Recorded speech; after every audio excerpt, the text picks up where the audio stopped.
So Lord, even those that are joining us via Rock, I hope that you have the elements with you. Hallelujah. Na sa pamamagitan ng tinapay ay mapaalalahanan tayo sa naging sakripisyo ng ating Panginoong Hesukristo. The bread is a reminder of the body of Jesus. Ang kanyang katawan na nabugbog at nasugatan. No human being in this place will be able to really contend or to really bear the suffering that was in Christ. Pero ginawa niya yon because of us. So today, if you're here, if you are sick, believe that by the stripes of Jesus, you are healed. What we have is not simply a story, a fairy tale. What we have is a truth. At ang katotohanan, kagalingan ay nasa sa atin, at ang katiyakan nun ay ang muling pagkabuhay ng ating Panginoon. So let us pray. Father, we give you glory and we give you praise as we partake of the bread. Muli po ay aming inaalaala ang iyong naging sakripisyo na sa pamamagitan ng iyong katawan kami po ay tinubos sa lahat ng aming mga sakit, both inside and out. We thank you, Lord, that you are more powerful than any sickness, and your wounds that you bore speak that we are indeed healed at fully paid ang lahat ng aming mga sakit. Kaya salamat, Panginoon. By your grace we come. In Jesus Christ's name, amen. Let's all partake by faith.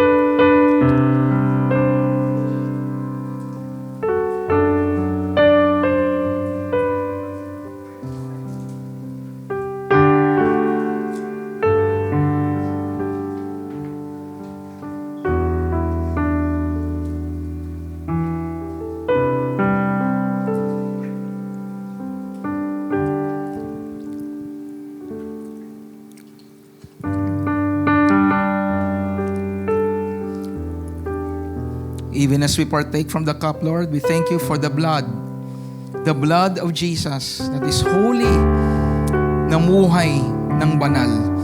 Hindi kahit isang saglit nagkasala, kahit nag-isip ng kasalanan ay hindi po naganap sa Kanya.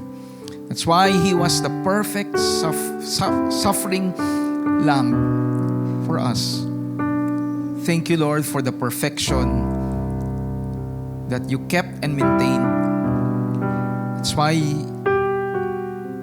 by your offering, we are confident, Lord, that our sins are fully paid. And that is why God can proclaim us to be righteous. That's how perfect your work is. Na kaya ng Diyos na ideklara ang bawat isa na sa iyo'y nananalig na tunay na matuwid, pinawalang sala. And that is all because of you, Jesus. So thank you, Lord. Thank you truly from our hearts. Thank you, Father. Thank you, Lord. Let's all partake by faith.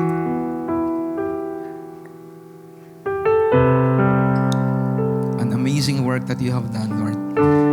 Father, Son, and Holy Spirit. Right now, I would like to invite again people.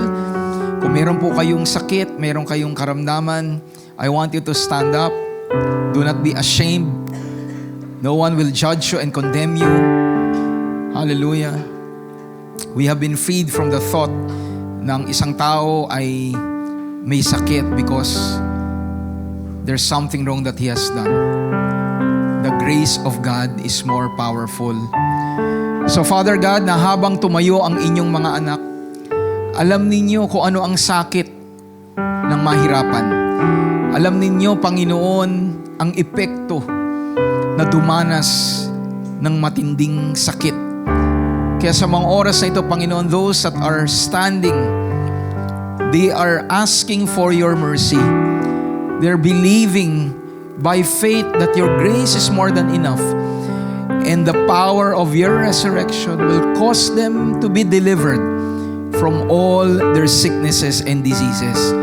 Lahat, Panginoon, from the inside ng inyong mga anak, maging sa kanilang mga panglabas na pangangatawan, any pain will be resolved and any condition will be reversed because our confidence is on the grace of Jesus, on faith, by faith on the Lord, not by our works, but by the grace. And your word says, Lord, if it is by grace, it will be certain. If it is by grace, then it will be true. It will come to pass because it is not dependent on us, it is dependent on Jesus. And Jesus will never, ever fail your people. Kaya maraming salamat, Lord, for the assurance of healing and deliverance upon everyone who stood today. In Jesus Christ's name, amen and amen.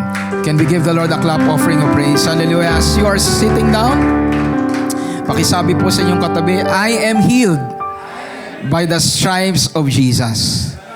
Amen and amen. Hallelujah. So good morning po sa bawat isa. And for those that are joining us also via Rock, we welcome you to Reign in Life, where you may find home, find rest, and find life, all because of Jesus Christ. And we truly believe that God has raised us up as a church with a core mission to inspire people and raise up God's partners. We're not just gathering for the sake of gathering. We're gathering to make partners for the Lord, to inspire them. Okay? And all of us here, alam ko po na tayo ay alive to inspire. Pakisabi nga po sa inyong katabi, we are all alive to inspire together through Jesus Christ. No? Ang pinaka ultimate or the ultimate inspiration of every believer is no other than the Lord Jesus Christ. Can I hear an amen? Hallelujah. By the way, yung mga nandyan, nasa left ko, you might want to transfer here so that I can, you no longer need to worry about you dun sa anong yan. Kung okay lang naman sa inyo. Not forcing you unless you would want me to preach this way. Joke lang ba? Hallelujah. Praise. Marami pa pong upuan, no? You can stay here. Okay, so ito po yung atin pong naging main message no last week sa ating anniversary. And today I would like to go deeper sa atin pong naging pagtalakay. And we would like to once again be reminded of our main text, which is in Colossians chapter 2, verse 13. And you being dead in your trespasses and the uncircumcision of your flesh, He has made alive together with Him, having forgiven you all trespasses. Noong una, itinuring kayong mga patay ng Diyos dahil sa mga kasalanan ninyo. Pero ngayon, binuhay kayo ng Diyos. Kasama ni Kristo, pinatawad niya ang lahat ng kasalanan natin. Saglit tayong manalangin.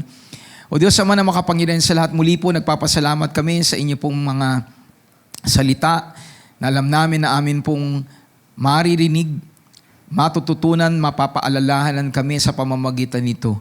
Subalit ang aming panalangin, our prayer, Lord, is not just for us to hear your word, but for us to hear your voice. And Lord, I know that you have not forgotten what you have impressed upon my heart last week. That you will be the one to talk to your people. You will be the one to allow your sheep to hear your voice. Because not my voice will never be enough to transform people, but your voice.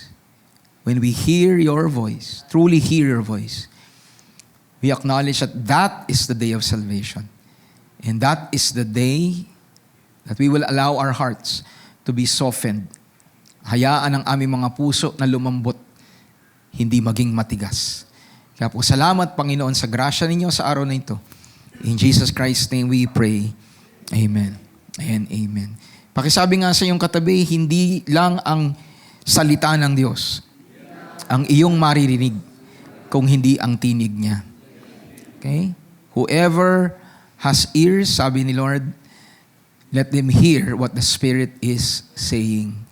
It is not my voice that will change you. It is the voice of God. Amen po. So, align with yung pong atin pong main text, it is clear that we are now alive with Jesus. We are now in Christ. Okay? At yung being in Christ is made possible because we have been forgiven of sins. At yung kapatawaran na yon, ang naging resulta nun ay buhay in Christ. Okay? And now that we are alive, then we can truly become an inspiration.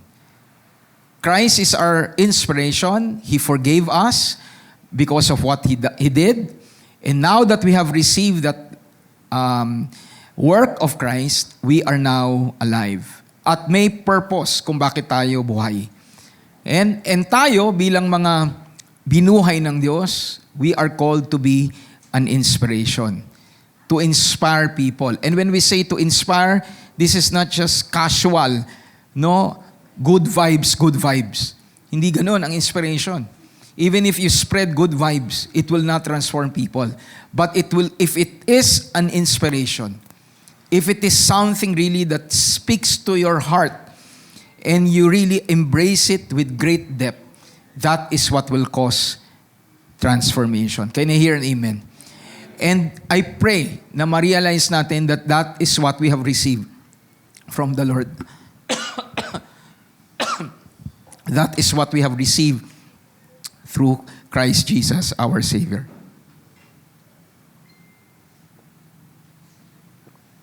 Hallelujah. And that life that we have received from Him, we can now become an inspiration to others. That people can also be inspired by Christ through our lives because we are alive. And there are 4 or 5 blessings, no, that we will look into for those that are alive. Sino po dito ang mga buhay kay Kristo? Okay, all of us. And today we will cover 2 to catch up, no? Dahil po nung last week we just simply had sabihin nating primer. So in Christ, those that are alive are accepted. Tayo ay tinanggap ng Diyos. Kung tayo hindi niya tinanggap, we will remain to be dead. Mananatili tayong patay. Pero tayo tinanggap ng Diyos, ibig sabihin nun tayo ay binuhay niya. Di ba? Tayo ay binuhay niya. And another thing that is related sa acceptance ni Lord, hindi kanya tatanggapin kung hindi kanya mahal. You have been accepted, and that means that you are loved by God. And of course, yung pagiging buhay, nangangahulugan na ang influence ni Lord ay nasa atin. The influence of God. And this is not something that is forced. Di ba? Pag sinabing influence, it is something, when it comes to God, it's something that it compels you, just like what Paul said. We are compelled by the love of God. Hindi yun sapilitan. Even in the midst of suffering, si Pablo nga ay nagawang mag-rejoice. Why? Because the influence of God was very evident in his life. And I believe lahat tayo ganun din. And so, when we know that we are alive, God has influence over you. And we will cover that next week. And the next is when you are alive, then you have victory. Diba? Pag tayo ay buhay sa Diyos, tayo ay may katagumpayan. And lastly, when we are alive in God, then we have the energy. Sabi mo sa katabi mo, energy. Energy, diba? Energy that is contagious. Energy that you are able to share to others. And then when we say the energy, the good works, sabi po ng Ephesians chapter 2, good works, hindi po ito yung simple lamang, no, na paggawa ng mabuti. It is always connected to the gospel. Because kung good works lang po ang hanap, lahat ng religion, yan po tinuturo. Good works. But good works will never be enough to save us. It should always be connected to the gospel. Can you hear an amen?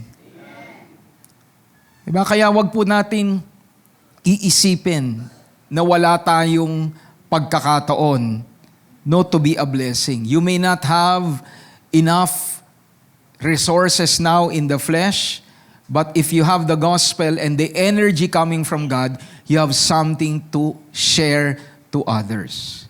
Can I hear an amen? And we will go deeper into that. Yung prayer natin last week, di ba? Higit sa mabuting gawa. The gospel is what people need. The gospel is what others need. At yun ang kinailangan natin.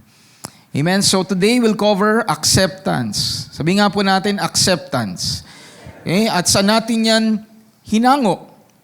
Okay, we look at 2 verses before our main text, which is yung 13. In Him, you are alive in Christ, forgiven of your sins. Bago po yun, ito po yung sinabi ni Paul. In Him, you were also circumcised with the circumcision made without hands, by putting off the body of the sins of the flesh. How? By the circumcision of Christ. Buried with Him in baptism, in which you also were raised with Him through faith in the working of God who raised Him from the dead.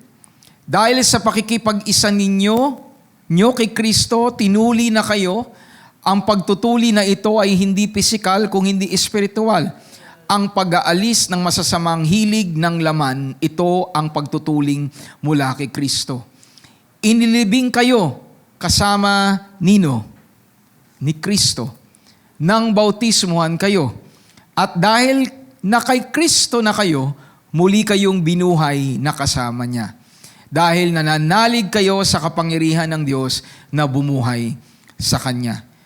So from this text that we have just read, we can say that there is one basic truth why we can stand firm that we are accepted by God. The works of the flesh. Sin has been addressed in a believer. Klaro, sabi ng Panginoon through Paul, balik lang po natin ulit, you were circumcised, not through hands, but by the circumcision of Christ.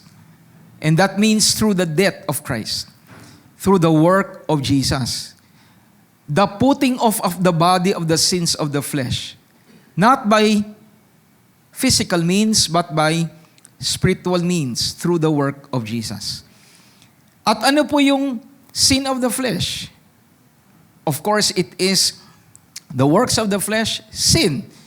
Basically, na nagmamanifest sa atin pong mga buhay dati.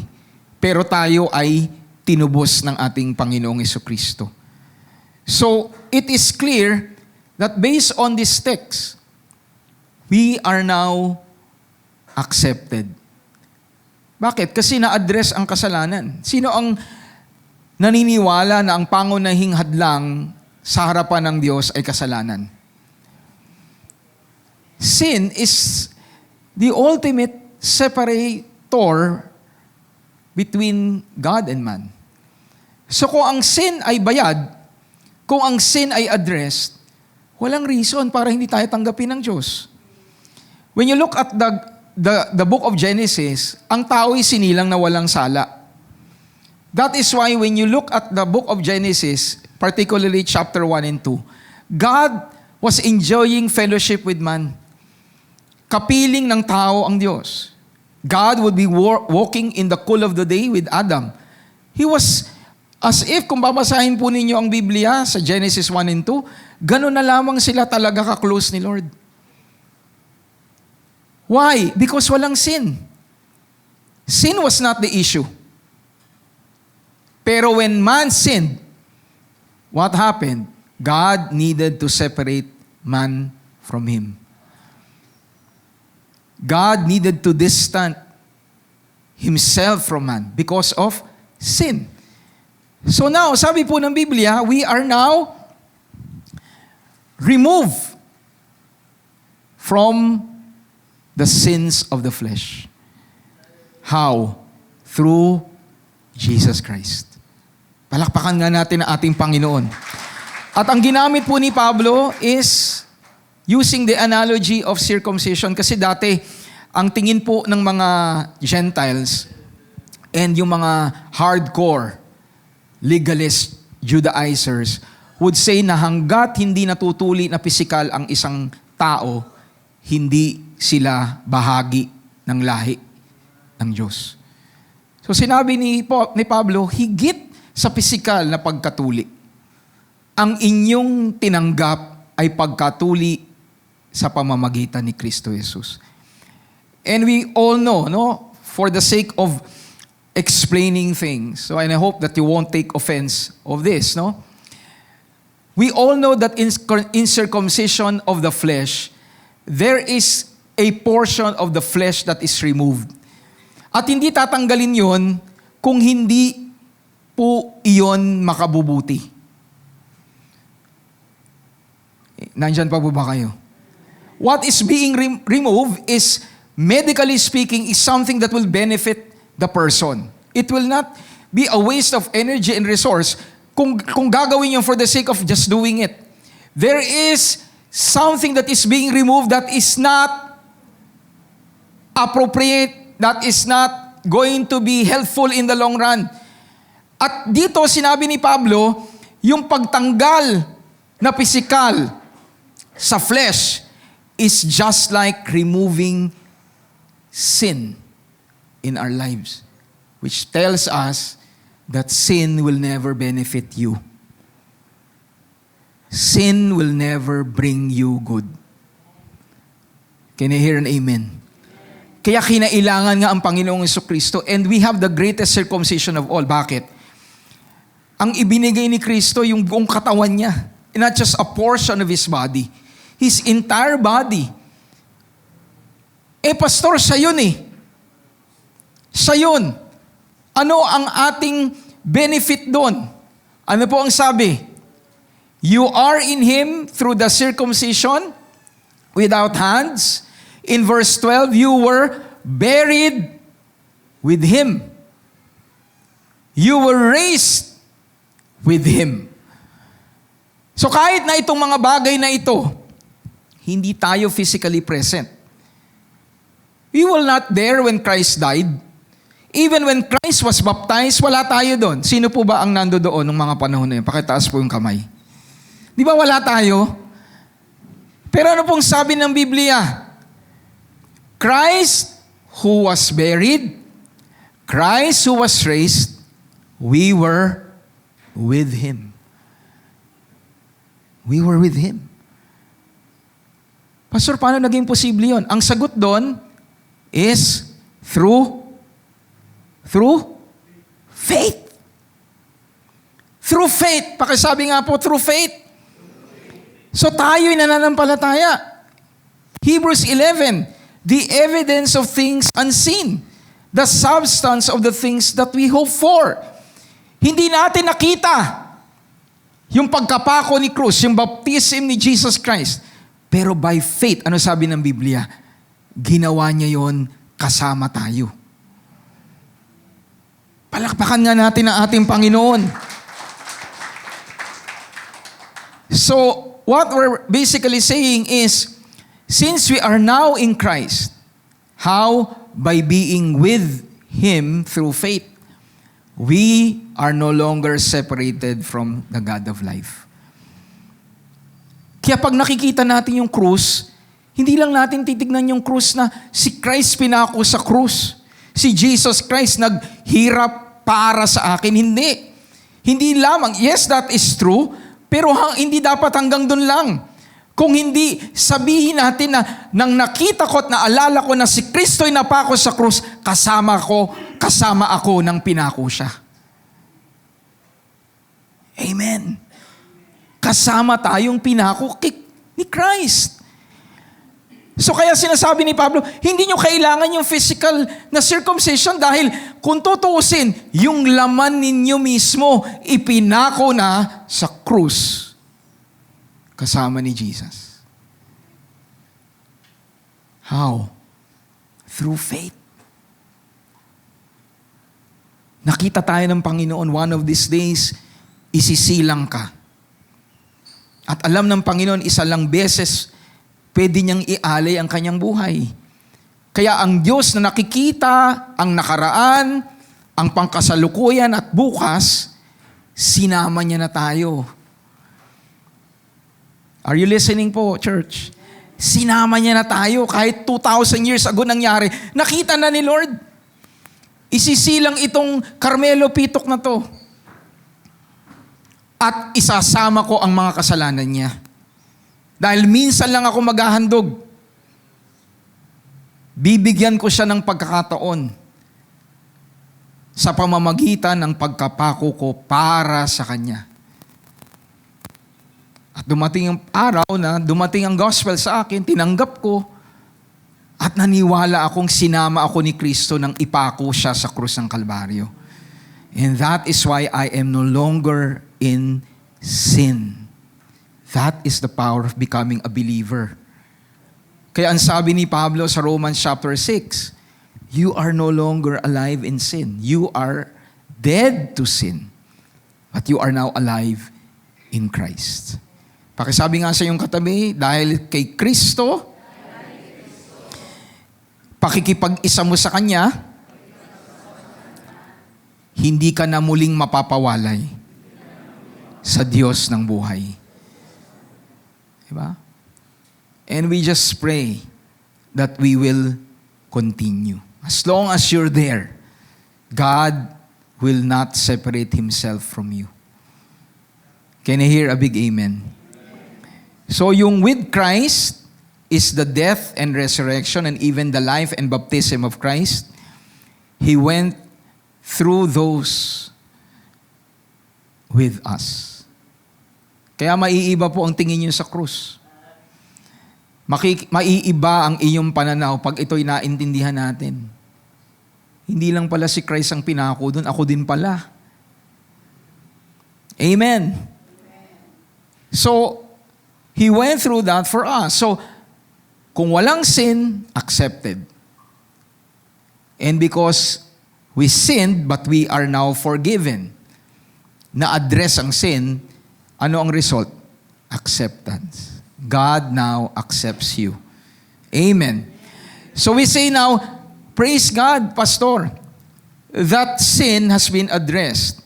But how about the standard by which sin is judged? Kasi wala namang kasalanan kung walang standard. Tama po ba? Kung walang standard, walang sin. Klaro po yan, binabanggit po sa Biblia. Without law, there is no sin. Nabanggit ko na tuloy. So punta tayo sa, kanina kinover natin yung verses prior to that. Sin is addressed. Pero papaano yung sukatan kung ang isang tao ay makasalanan? At ang sukatan ng kasalanan ay the law. Having wiped out the handwriting of requirements that was against us, which was contrary to us, and He has taken out of the way, having nailed it to the cross. Tanong ko po sa inyo, sino po ang pinako o ano ang pinako sa krus ng Kalbaryo? Oftentimes when you hear the cross, sino ang pinako sa krus? Ang number one answer natin si Jesus. Pero ngayon pinapaalala tayo sa atin ng salita ng Diyos, ang pinako sa krus hindi lang si Jesus. Ang pinako sa krus, kasalanan natin.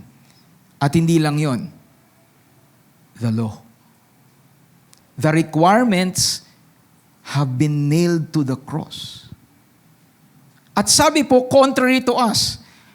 This is not to say that the law is negative dahil ang batas, ang kautusan, kanino galing? Kay Lord. Walang masamang galing kay God. Kaya lang we all know that no matter how good the law is, pag walang kakayahan ang binibigyan ng law, susuway. Can you hear an amen? Kahit napakaganda pang law. Sa Pilipinas, ang daming laws. Ang dami pong laws. Ang gaganda. Pero lahat po ba ng mga laws na yon na nagagawa po? Di ba? Sinasabi lang, bawal nang sumakay ang 3 sa motor eh. Di ba? Pero ano ginagawa ng iba? Wala namang pulis eh. Di ba? Sinabi mag-helmet. Pero ano ginagawa? Yung iba hindi nag-helmet. Sabi mag-seatbelt. Yung ano ginagawa ng iba? Hindi nagsi-seatbelt. Maganda naman yung tint ng katawan ng kotse. Hindi tayo kita. Bawal mag-phone. Di ba, Han? Di ba? Bawal mag-phone. Lalo na pag, di ba, mabilis, sumatulin. Pero ano ginagawa ng marami? Phone pa rin. Kasi hindi ang law ang magme-make sa'yo na matuwid. Kahit na dagdagan ko pat dagdagan, ang law, it will never make you right. Kasi kung ang law, ang solusyon, bakit pa binigay si Jesus?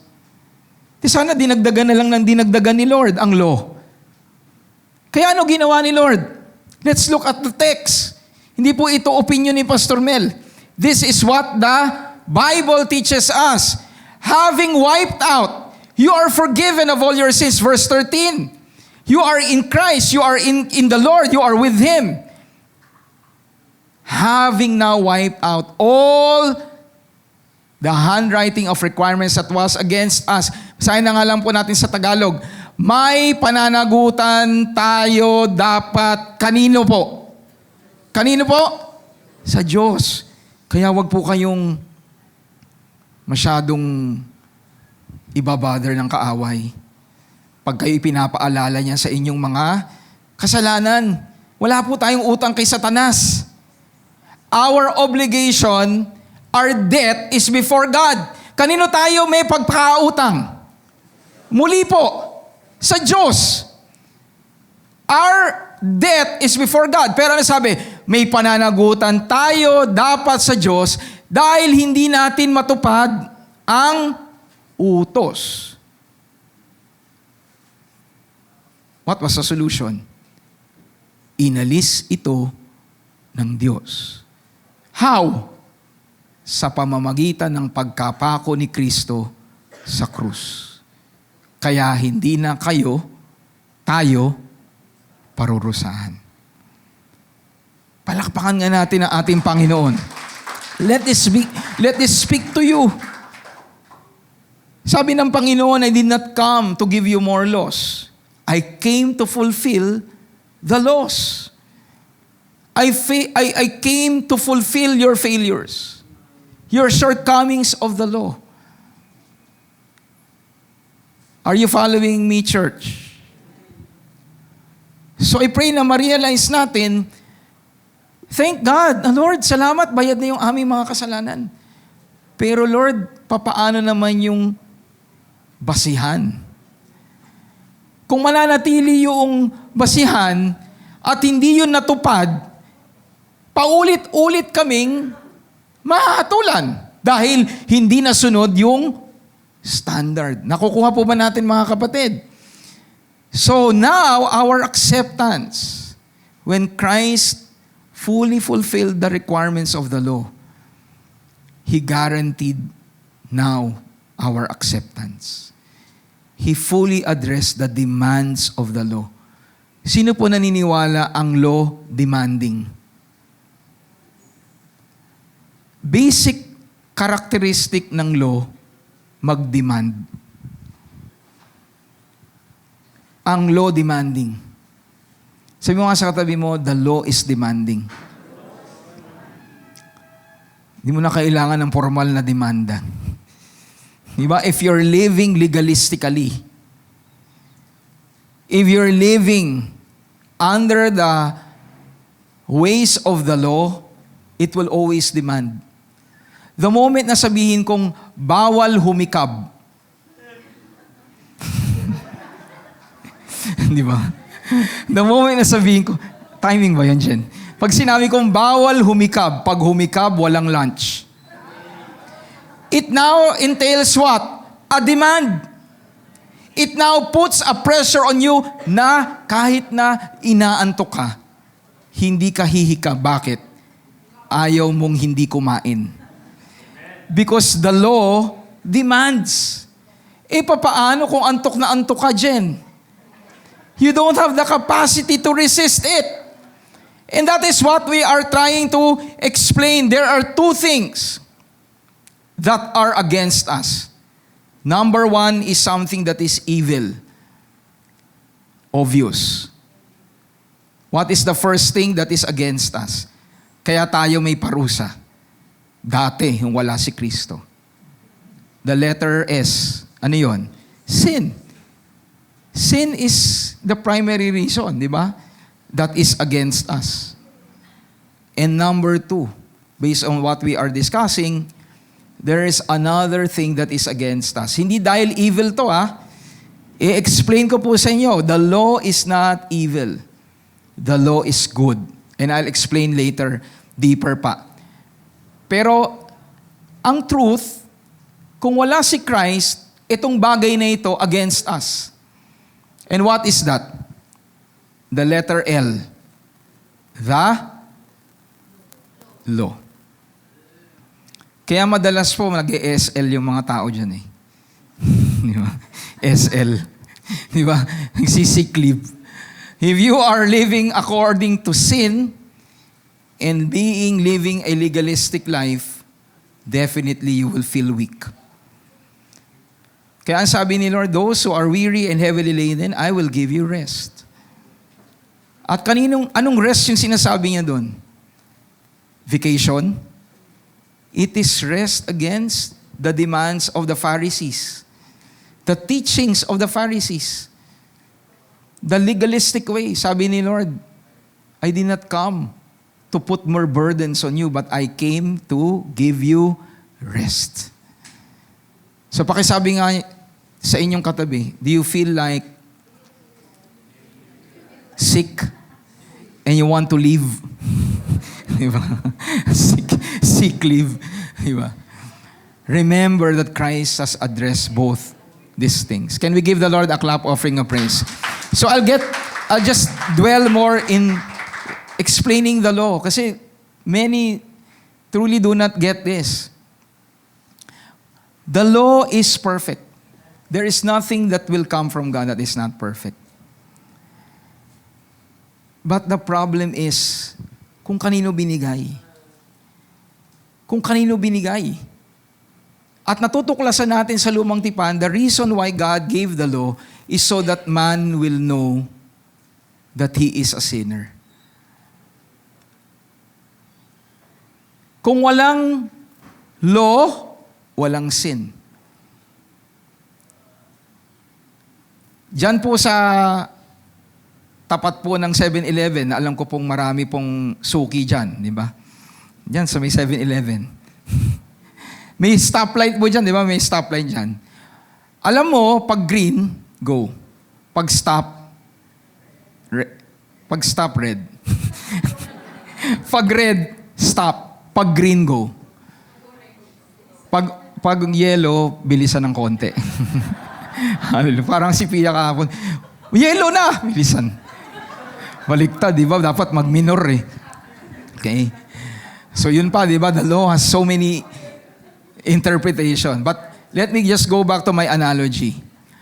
Pag may stoplight at red, nag-go ka, may police, ano gagawin ng police? Huhulihin ka. Pero papaano kung walang stoplight?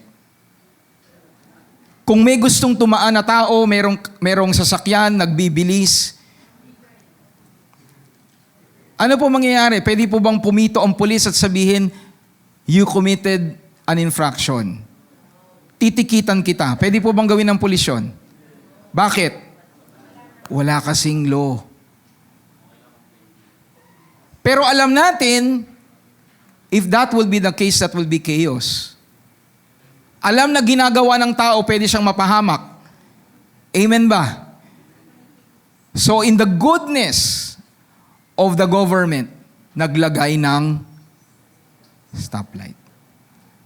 Tanong, stoplight lang po ba ang magpapadisiplina sa tao? Hindi. The heart to give. You don't need the stoplight. Can you hear an amen? So ang concern sa ating ini-explain, when there is the law, it doesn't automatically mean people will obey. Especially pag ang binigyan, walang kakayahan. The way I would explain it is an exam. Pag narinig natin ng exam, it's not good to hear. Pero kung ikaw yung estudyante na masinop, ikaw yung estudyante na kahit na anong ibigay na exam ng teacher mo, excited kang i-take. Bakit? Alam mong papasa ka. Di ba, may mga iba pa nga nagtatampo, bakit naman kinancel pa yung exam? Ready na ako. Tapos yung katabi mong hindi nag-aral, mabuti ang Diyos. Di ba? God is gracious. Di ba yung mga taong, sabi ng teacher, ngayon yung deadline ng pasahan ng project. Tapos inaantay-antay mo yung deklarasyon na walang pasok. Yung isa, hinayang na hinayang, bakit? Ready na siyang ipresenta yung kanyang finished work or assignment. Why am I using this as an analogy? There's nothing wrong with the exam if man or the student has the capacity to pass it. Actually, it will trigger something in him na, wow, napasa ko yung exam. Ang problema, pag hindi mo kaya. Can I hear an amen? Nakakasunod po ba kayo? And that is the law. Ang law, hindi natin kayang i-perfect. We cannot. Kasi kung kaya, bakit pa ibibigay si Jesus? No one can fulfill the law. Can I hear an amen? So every time that you look at the cross, you are reminded of two things that were crucified together with Christ. Sin and the law. There's no more against you before God. Kaya ano sabi po? Sa Romans chapter 8, there is therefore now no condemnation to those who are in Christ Jesus, who do not walk according to the flesh. And by the way, when you say you do not walk according to the flesh, these are the Christians. We are no longer of the flesh. Eh, Pastor, bakit? If I am no longer in the flesh, why did I sin last week? I firmly believe with all of my heart because we have failed to truly grasp what it means to be saved. Akala natin kaya tayong basta lamang kontrolin ng sin. Can I hear an amen? You are in Christ. You are no longer in the flesh. Pakisabi nga sa iyong katabi, you are no longer of the flesh. Pastor, paano mangyayari? I'm no longer in the flesh. Yun nga yun nangyari. I committed a failure. I committed an infraction. Well, if you are in Christ, you are no longer of the flesh. Believe that. And you will eventually, by the grace of God, walk in it. Can I hear an amen? Verse 2, for the law of sin, or for the law of the Spirit of life in Christ Jesus has made me free from the law of sin and death. We are free from the law of sin and death. But secondly, verse 3, for the law could not, or what the law could not do, that it was weak through the flesh, God did by sending His own Son in the likeness of sinful flesh on account of sin. He condemned sin in the flesh. By condemning sin in the flesh, verse 4, the righteous requirement of the law might be fulfilled in whom? In us who do not walk according to the flesh, but according to the Spirit. Sino po dito ang nasa Espiritu ng ating Panginoong Jesucristo? You are in the Spirit. You are no longer of the flesh. There is no such thing. No longer, I was explaining kaninang umaga, you don't need to attach any other adjective to the word Christian. When you're a Christian, you are free from the power of sin. There is no such thing, kaninang umaga I explained, there is no such thing as gay Christian. If you're a Christian, you're free from that lifestyle. Can you hear an amen? There is no such thing. I'm a Christian, Lord, pero smoker. There's no such thing as, O sige, you're a Christian, anak, pero okay lang mag-smoke. When you're a Christian, you're free from smoking. There's no such thing as gambling Christian.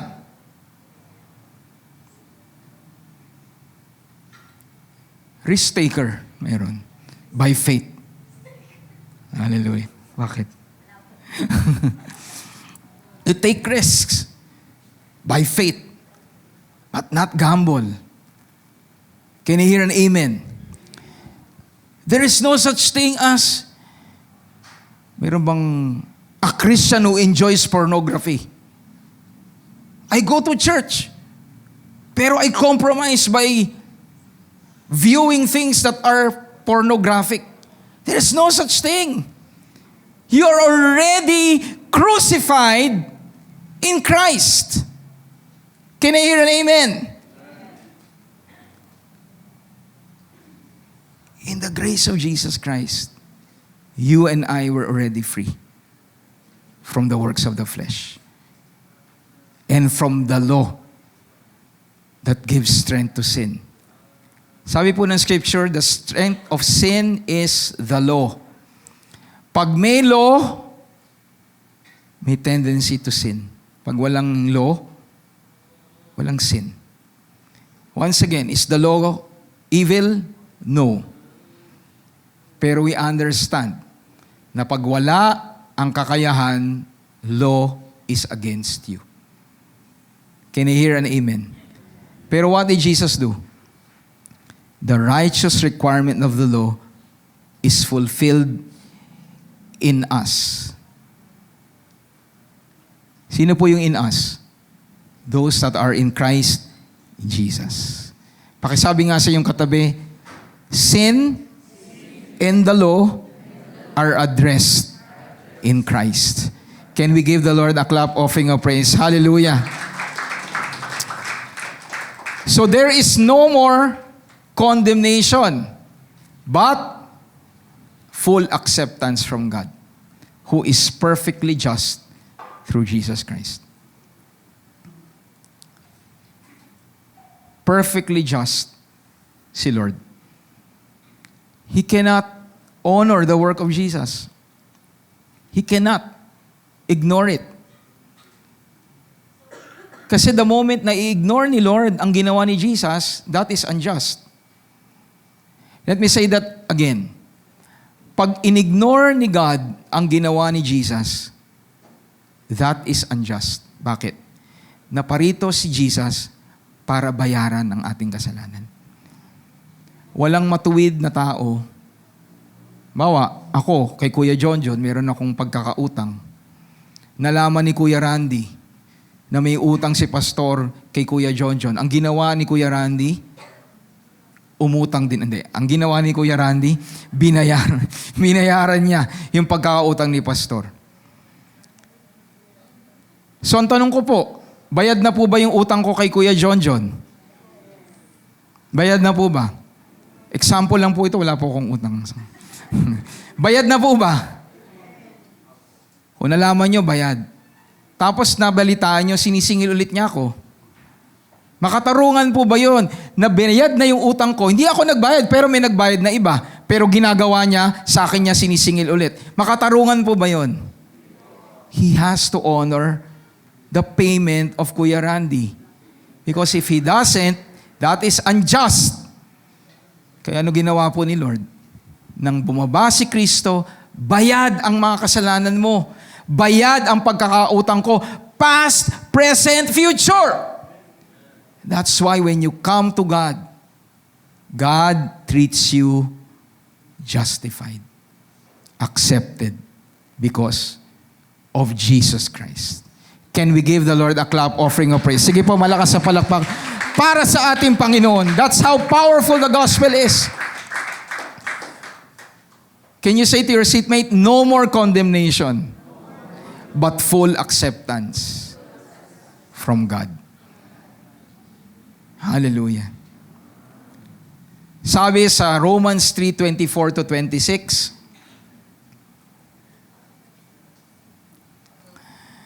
being justified freely by His grace, whom, or through the redemption that is in Christ Jesus, whom God set forth as a propitiation by His blood. Yung word na propitiation dyan, when you study po yung word, it's like the mercy seat in the Old Covenant. Yung mercy seat po, yun po yung nagtatakip doon po sa Ark of the Covenant. May dalawang cherubim na nakaganon po yung kanilang mga pakpak. Sa loob po ng kahon ay 30 bagay na nagpapaalala sa bayan ng Israel na sila'y nagkasala sa Diyos. Kaya itinakip yung mercy seat. At sabi dyan, si Kristo na ang mercy seat natin. At ang more powerful na work ni Jesus, hindi lang siya nagtakip. Hinugasan niya ang ating mga kasalanan. Kaya wala nang nakikita si Lord na sin in you because you are in Christ. Can I hear an amen? Wow, Pastor, this is truly life-changing. It is. And this is the gospel. Kaya ang sabi nga ni Pablo, I'm not ashamed of it. Because the righteousness of God. At ano yung righteousness ni Lord? Basahin natin sa verse 25. Whom God set forth as a propitiation by His blood through faith to demonstrate His righteousness, because in His forbearance, sa Kanyang pagtitimpi, God had passed over the sins that were previously committed.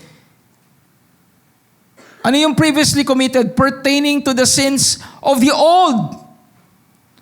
Nagtimpi ang Diyos noon. Darating ang araw, kailangan niya yung bayaran. All the sins that were committed under or before Jesus. Kumbaga, nilista ni Lord. At sa grace ni God, darating ang araw, babayaran ko yan. Are you listening po? Pinalista lang ni Lord. Pero kailangan may magbayad nun. At dumating si Jesus. He knew all the sins of man. Kaya in verse 26, to demonstrate at the present time His righteousness, that He might be the just and the justifier who has faith in Jesus. Can we give the Lord a clap offering of praise? Hallelujah! Basahin nga lang natin to sa Tagalog para mas ma-digest natin. Ngunit dahil sa biyaya ng Diyos sa atin, itinuring niya tayong matuwid sa pamamagitan ni Kristo Jesus. Bakit po tayo matuwid? Sa pamamagitan nino? Ni Kristo Jesus. Na siyang tumubos sa atin. Ito'y regalo ng Diyos. You see, righteousness is a gift.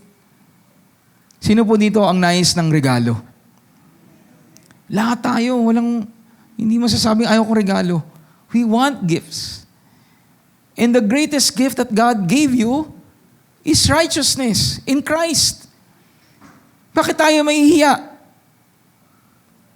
We have this mindset. Diba na nakakahiya na ideklara na tayo tinuwid ng Diyos? Hindi po. This is honoring Christ.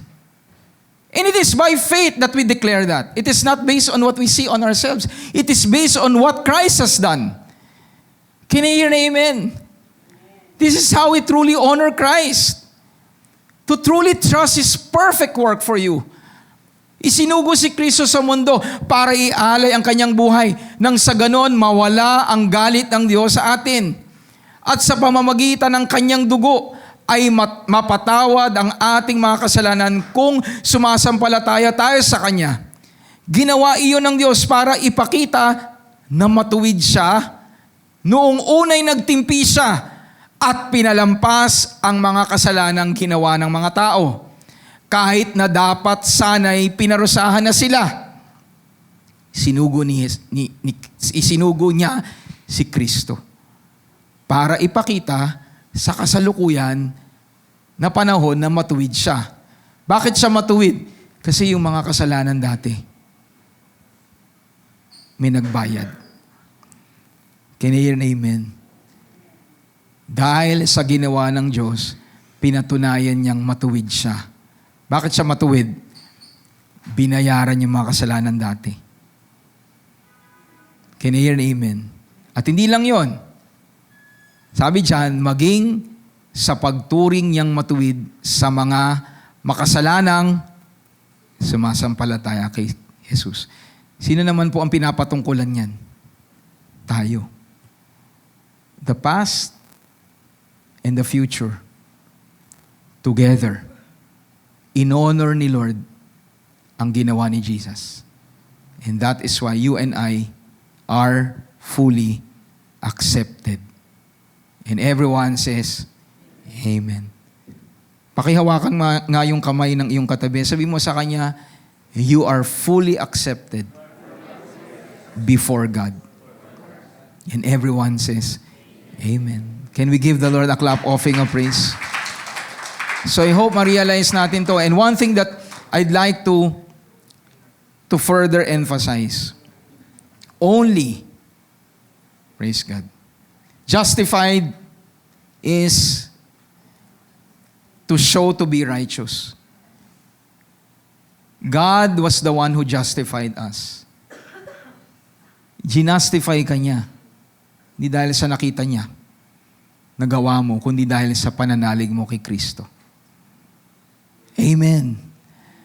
He declared you righteous. He made you righteous. And now the Lord defends your cause. Kaya sa Romans chapter 8, binabanggit doon, if God is for you, who can be against you? At yung context noon, ay hindi yun sa mga problema. Hindi doon una naka-found yun. Naka-establish doon na if it is Christ who died for you and it is God who justifies, sino palalaban sa'yo? Kung ang Diyos ang nagpawalang sala sa'yo, sino ang merong kapangyarihan na ikondena ka? Si Lord nga ang nagpatawad. Amen. Are you listening? Kaya Satan cannot condemn you. Whenever the enemy tries to remind you of your past, remind him. Actually, you don't even need to bother him. You can talk to yourself. I will not entertain these thoughts because in Christ Jesus, I am totally forgiven. Can you hear an amen? God is now the one pleading for the righteousness or for your innocence. You are now acquitted before the Lord. Napakabuti ng Panginoon. At yung word na yan, huwag niyong kalilimutan, dikayo. Dikayo. Hindi kayo po, yan po yung masarap na matamis, di ba? Hallelujah. Unti ko nang lumampas yung joke ko, prepare ko pa naman din yan. Di ba? Yung di kayo, masarap, di ba? Ano ba si Carissa? Ayan, si Carissa. Di ba? Hindi niya alam yan, hindi mo alam yan, no? Bukayo. Ang pangalawang ibig sabihin ng di kayo, ito yung kapangalan mo, di ba?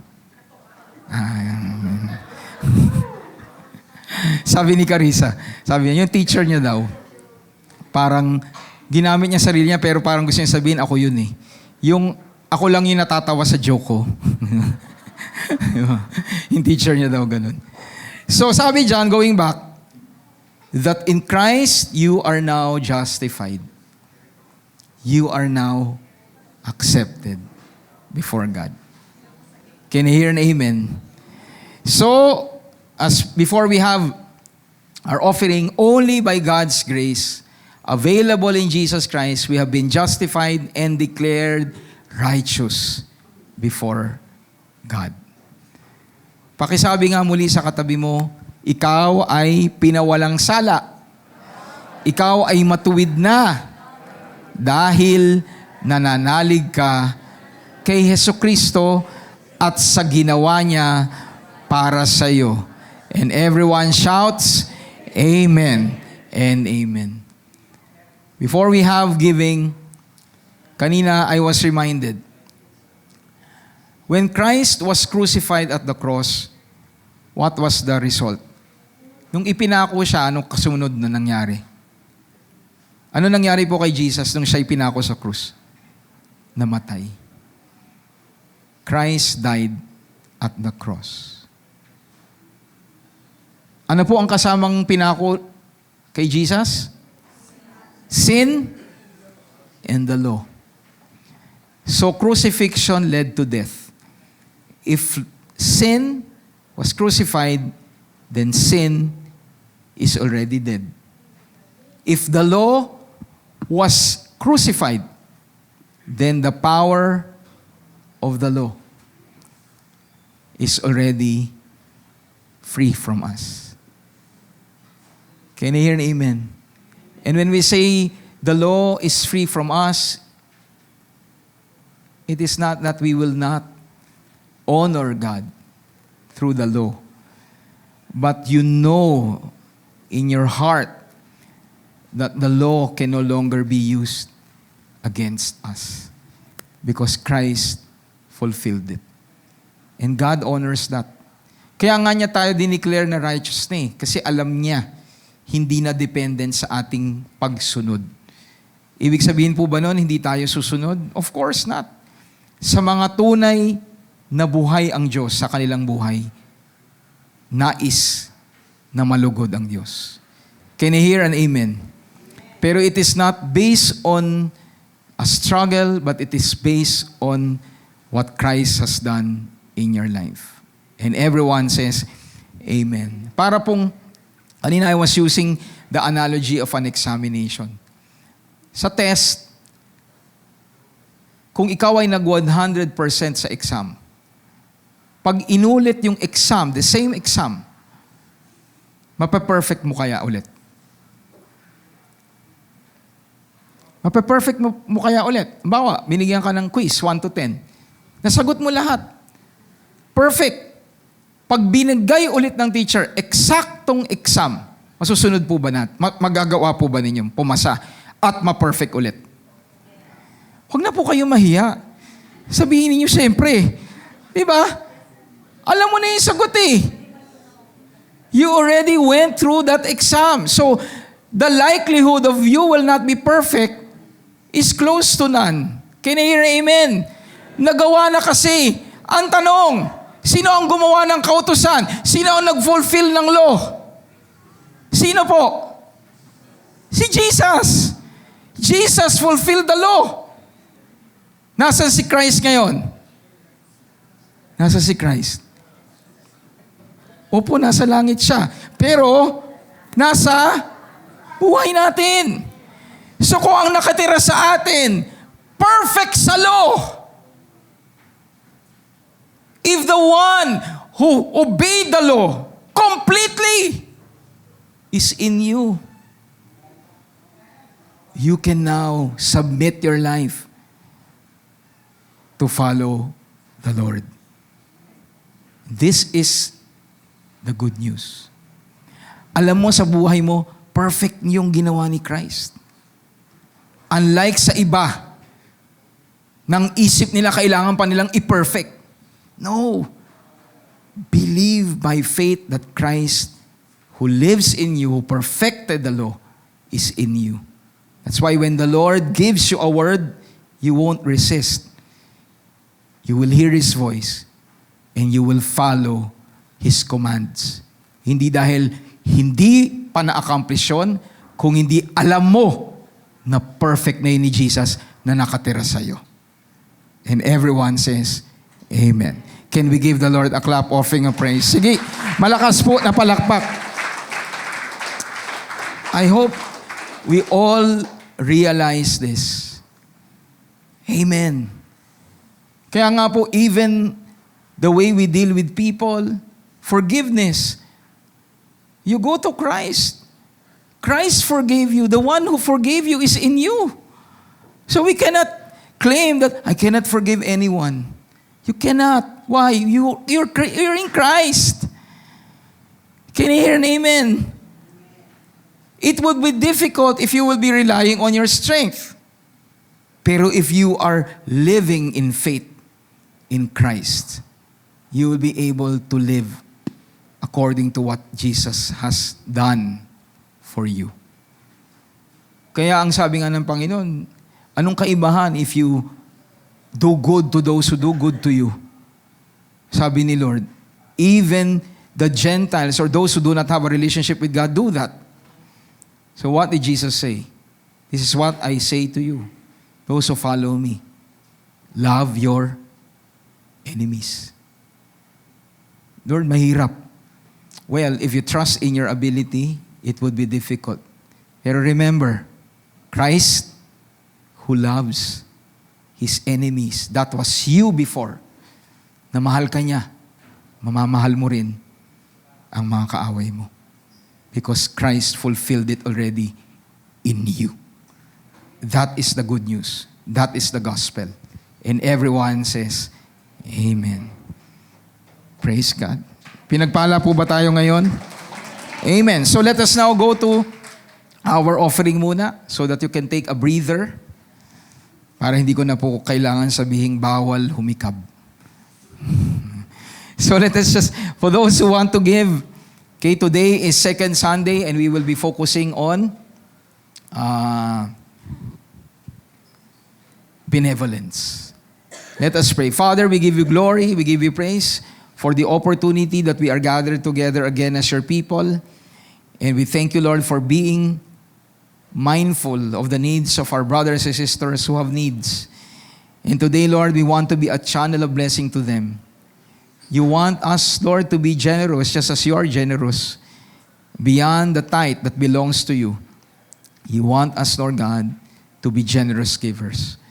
So use your people today to be a channel of blessing to those who are in need and sinusuportahan ng iglesyang ito. Marami pong salamat, Panginoon. We just bring back to you all glory and all praises. In Jesus Christ's name, Amen and Amen. So let us give to the Lord with a cheerful heart. For those who are joining us via Rock, you can also give online through GCash, through our bank accounts. Thank you po, Kuya. Praise God. And paalala po sa atin, mamaya pong hapon, 2:00, we have Vibe. Okay, and we will be having our open home. So it's going to be a great time. Kasama po ang mga seasoned men and women, those ages 50 and above. Okay, there's going to be fellowship, food, and there would be fun. No, there will be games, icebreakers. So mag-e-enjoy po ang bawat isa mamaya. And next week po, Exceed, and the other Sunday naman po ay mga Ignited. And the last Sunday po will be our special network break. So magsasama-sama po lahat ng mga networks, no, for a time of fun, fellowship, and food. And also, sa morning, paalala lang po sa atin, sa 5th Sunday of the month, we will be having our extended praise and worship. 5th Sunday po, we do that. 8:00 po will remain to be the same. But if you want to experience more of God in worship and praise, you can join us sa second celebration po. No, it's going to be an extended time of worship to God. Okay, so let's now go to our second part. So we are not just accepted, but we are loved. Those who are alive are loved by God. In Ephesians chapter 2, which we actually read last week also, but God, who is rich in mercy because of His great love with which He loved us, even when we were dead in trespasses, He made us alive together with Christ. By grace, you have been saved. So sino ang Diyos natin? Nang sabi dyan, siya ay maawain. Ngunit napaka-maawain ng Diyos at napakadakila ng pag-ibig niya sa atin na kahit itinuring tayong patay dahil sa mga kasalanan natin, muli tayong binuhay kasama ni Kristo. Kaya naligtas tayo dahil lamang sa biyaya ng Diyos.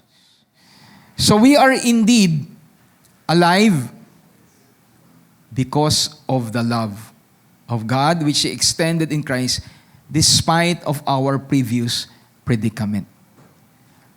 Ang ating pong nakaraan, talaga pong napakadilim. Amen. Talaga pong, even nga po sa human relationships let us be truthful.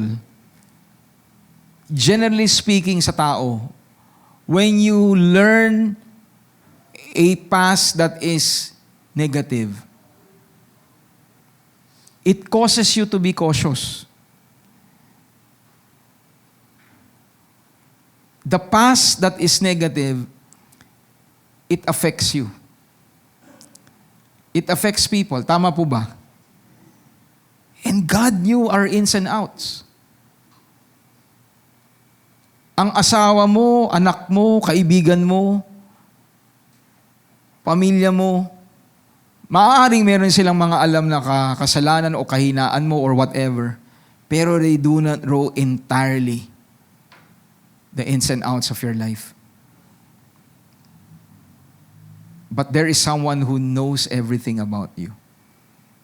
And that is God. Pero what did God do? Despite of He knowing your life, He loved you. Amen. So paano hindi ka mabubuhay sa pag-ibig na to? When I was preparing this message, alam niyo po, ang pag-ibig nagre-resulta ng buhay. Tama po ba si Pastor Mel? Minsan nga sa we use human relationships just to prove my point. And we bring it to a level of God, which is greater. Pero humanly speaking, di ba, when you learn that someone loves you, it brings life to you. Who agrees with Pastor Mel? Kung ikaw yung isang taong naglulong ng affection ng tao, tapos bigla mong nalaman, there is someone who loves you. Ano lakas ng amen ni Ramil. Totoo. Yung ba yung naramdaman mo, Ramil, nung nalaman mong mahal ka ni Jen? Yes. Totoo naman yun Let us accept, and that is the truth of life. Kahit nga nung una, ayaw mo yung tao, pero the mere fact na alam mo that He is in love with you, cares for you, it brings that sense of joy in you. Who agrees with Pastor Mel? Kasi yun po yung naranasan ni Pia po Hindi, naranasan ko. Hallelujah. Actually, si Pia nga ang bida nun Nung naranasan ni Pia na nalaman niya na mahal ko siya. Pero mas matindi. Hallelujah. At alam niyo po, I don't know if you will... There was one moment in my life. For those who are, I don't know if you will agree with me. Don't think that it is something, that it's just a thought that came to my mind. The love that we have for God can never compare His love for us. It can never be on the same level. Sino po mag-agree? In one time when I was meditating on that, kung ang pag-ibig natin sa Diyos ay hindi pwedeng matumbasan ng pag-ibig niya sa atin, sa mga tao po na nandito, it is but common at times in human relationship as well. That there will be seasons that you feel that your spouse love you more than you love him or her back. Sino po nakasunod ng gusto ko pong i-point out? We have this mindset, di ba, na dapat sa pag-ibig laging patas. Hindi mangyayari yun sa Diyos Pero anong meron tayo sa Kanya? Tunay na pag-ibig. Kaya sa human relationships, that was the thought that was lingering in my mind. I shouldn't expect people to love me the same way that I love them. Amen. Because you will never find anyone who can always match your love. And I've realized ganun si Lord sa akin. Palakpakan naman natin ang ating Panginoon. Kaya sa mga naghahanap po dyan, masyadong mataas po yung standard nyo. Diba? Kailangan mas mahal niya ako. Kailangan mas iniibig niya ako. Baka mas kailangang mas mahalin mo siya kaysa sa ini-expect mong pag-ibig niya sa'yo. And if you have found that, whether the person would not be able to reciprocate the same level of love, you cannot say that that is not love because God is the same with you and me. And everyone says, Amen. May nakuha po ba kayo doon? Hallelujah. Amen. Diba? Kaya wag po tayong magbibilangan. Wag po yung, ikaw, ang dami mo ng kasalanan, ha? Ito lang nagagawa ko. Praise God. You're able to withstand that by grace. God is working in you. The same thing that we can never repay God. And everyone agrees and say, Amen and Amen. Hallelujah. So let's continue. So despite of your predicament, God loved you. And He continues to love us. Amen. And there are two words that I would like to use here. Sabi doon, God who is rich in mercy. The word rich is plosios, which is wealthy, abounding in rich. So God is rich in mercy. And then with the richness of God, sabi po doon ng text natin, He loved us with great love. The word great is polos, which is much or many.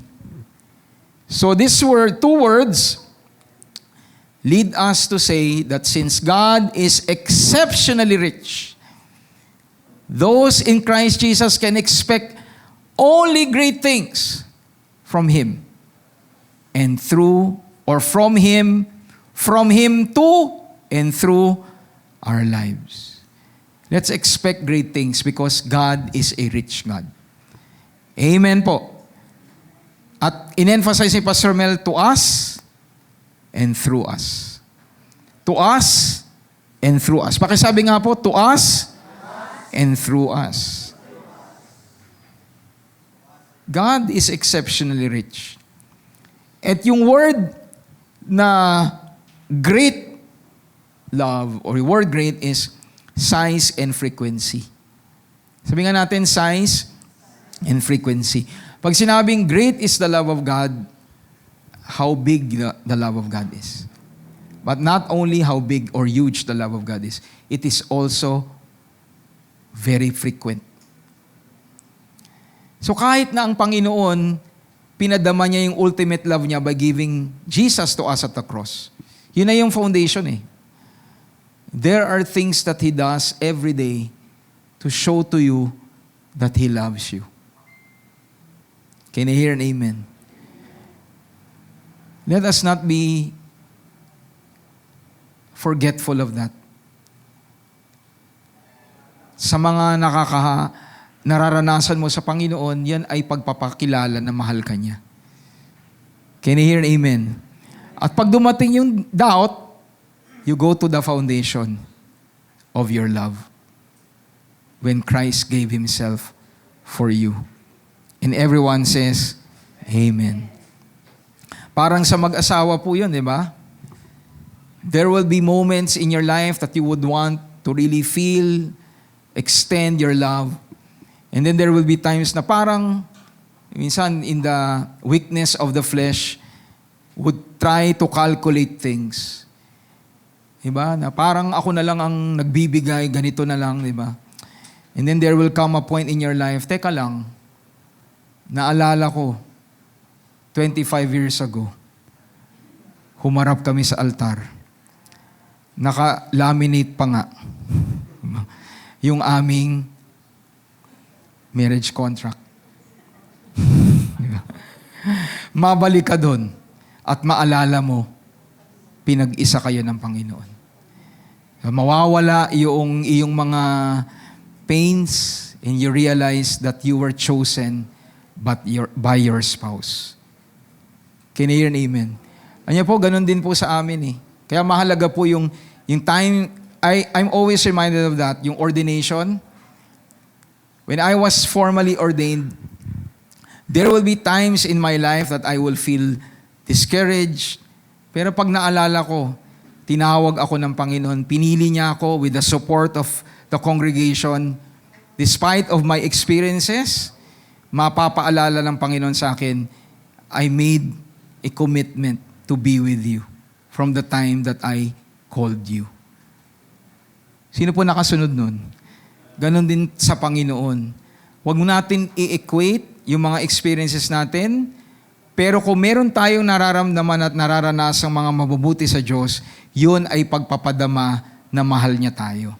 At kung may pagkakataon at season ng life mo na parang kulang yon, balik ka sa krus ng Kalbaryo.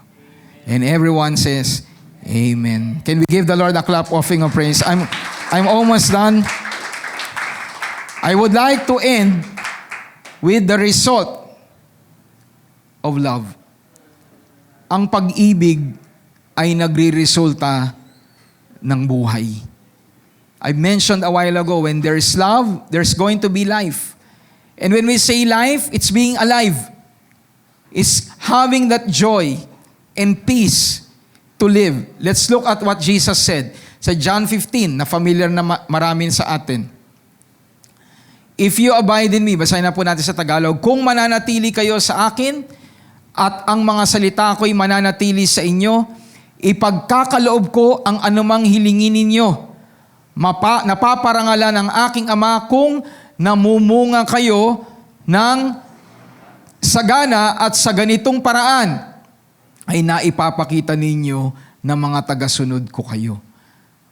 Verse 9, mahal ko kayo gaya ng pagmamahal sa akin ng Ama. Manatili kayo sa aking pag-ibig. Kung sinusunod ninyo ang mga utos ko, mananatili ang pag-ibig ko sa inyo. Katulad ko, sinunod ko ang utos ng aking Ama, kaya nanatili ang kanyang pag-ibig sa akin. What can we see here, church? Fruitfulness, life, is connected with love. Kaya ang result, pag alam natin na tayo'y love ni Lord, you would want to love God back. And you would want to serve Him. You would want to honor Christ. Can you hear an amen? Because you desire that God be glorified in your life. Let me ask this question. Sino dito ang nais maparangalan ang Diyos sa buhay niya? We all want that. At paano po mapaparangalan ng Diyos? By being fruitful. Ang tanong, how can you be fruitful? Through love. It is love that will cause you to be fruitful. And when you're fruitful, you glorify God. So we go back to God's love over you. Ano sabi ni Lord? Mahal ko kayo. Pakisabi nga sa iyong katabi, mahal ka ng Diyos. Kaya, mahal din kita. Sabi ni Jairo kanina, no? Sabi mo sa katabi mo, mahal kita. Diba? Mahal tayo ng Diyos. This is what sets apart believers. Despite of our shortcomings, we continue to love because God first loved us. And everyone says, Amen. So as we end, hallelujah. Yes, end na, Pastor. Lunch na. The connection between God's love and a fruitful life is clear. Klaro po ba? Ang koneksyon sa pag-ibig ng Diyos at pamumunga, being alive, is clear. Sino dito ang buhay? In Christ. Then the love of God is in you. And if the love of God is in you, you will be fruitful. And everyone says, Amen and amen. So in Christ Jesus, we can now inspire, for in Him, we who are alive. We are accepted, we have acceptance, we have love, we have influence, we have victory, and we have God's energy. And everyone declares, Amen and amen. So let's all rise up.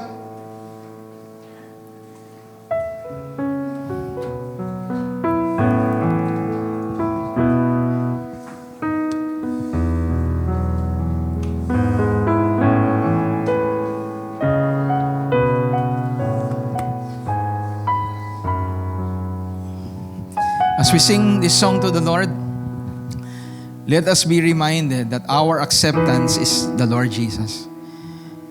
It may be difficult at times in life because of what you go through, but let us be reminded that Christ is the reason why you are loved, why you are accepted, is because of Jesus.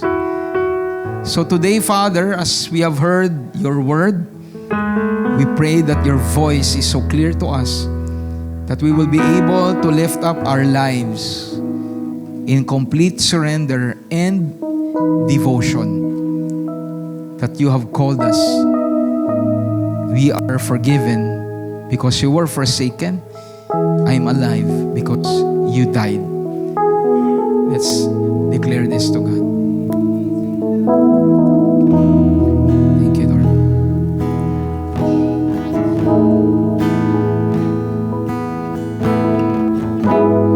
I'm forgiven because you were forsaken, and I'm accepted. You were condemned, and I'm alive and well. Your spirit is within me because you died and rose again. I'm forgiven because you were forsaken. I'm accepted. I'm accepted. Thank you, Lord. You were condemned, and I'm alive and well. Your spirit is within me because you died and rose again. Amazing love. Amazing love, how can it be that you, my King, would die for me? Oh, truly amazing love. Amazing love, and I know it's true, and it's my joy to honor you in all I do. I honor you. Once again, I'm forgiven. I'm forgiven because you were forsaken. Totally accepted. I'm accepted. For you were You condemned. were condemned. Thank you, Lord. And I'm alive and well. Your spirit is within me because you died and rose again. Amazing love, how can it be that you, my King, would die for me? Oh, amazing love. Amazing love.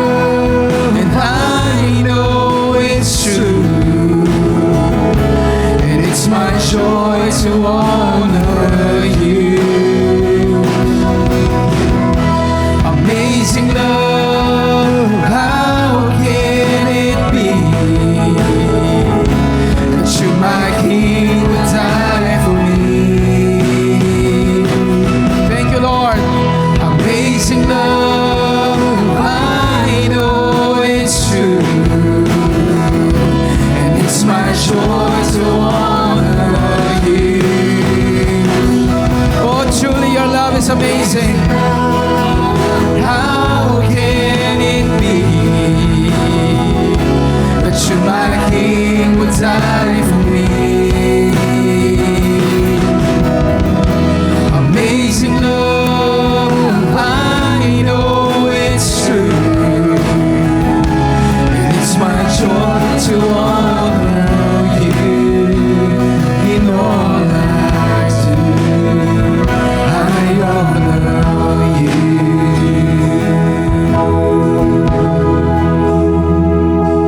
Let's declare to the Lord. Let's declare to Him that He is our King. He's our Lord. Gracious Jesus, gracious Father, gracious Spirit that lives in us. You are my King. Thank you, Lord. Thank you, Jesus. 'Cause Jesus, you are my King. Jesus, you are my King. If you mean it from your heart, lift up your hands to the Lord and hear yourself declaring to Jesus how much you love Him. Unashamed of the Lord. You are my King. You are my Lord. Hallelujah. Jesus, you are my King. Jesus, you are my King. Jesus, you are my King. Jesus, you are my King. Jesus, 'cause Jesus, you are my King. Jesus, you are my King. Jesus, you are my King. Jesus, you are my King. All together to the Lord. Amazing love. Amazing love. How can it be that you, my King, would die for me? Amazing love, I know it's true. It's my joy. It's my joy to honor you. Thank you, Lord. Amazing love, how can it be that you, my King, would die for me? Amazing love, I know it's true,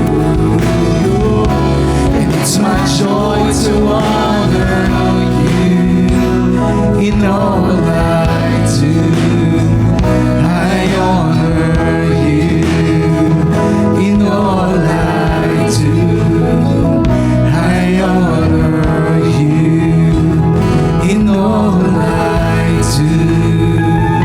I honor you.